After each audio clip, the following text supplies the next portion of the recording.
Welcome to Luca and Miguel. Enjoy the video. You're starting inside Safari. Open Preferences and go straight to the General tab. Turn off Open Save Files after downloading, so Safari stops launching files automatically.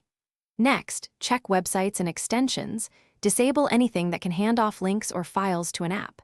This prevents many automatic launches immediately. Once done, make sure Downloads behavior now stays in Finder, not in an app, because that's the main trigger for unexpected app openings. Now change the system handlers that decide which app opens a file or URL.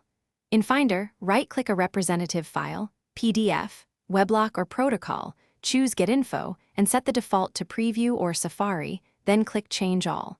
This stops Safari from delegating links to other apps. Also open Safari Preferences Extensions and remove or disable any extension that can open external apps.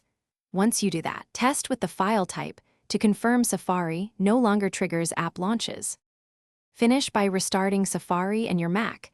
This clears caches and active extension processes that might still auto-launch apps. Test. Download a small file and open a web link. Observe whether an external app opens. If you still see launches, reset Safari by clearing history and website data or remove the extension again. As a troubleshooting tip, check System Settings Privacy and Security App Permissions and revoke any app's permission to open specific links or file types. That usually stops.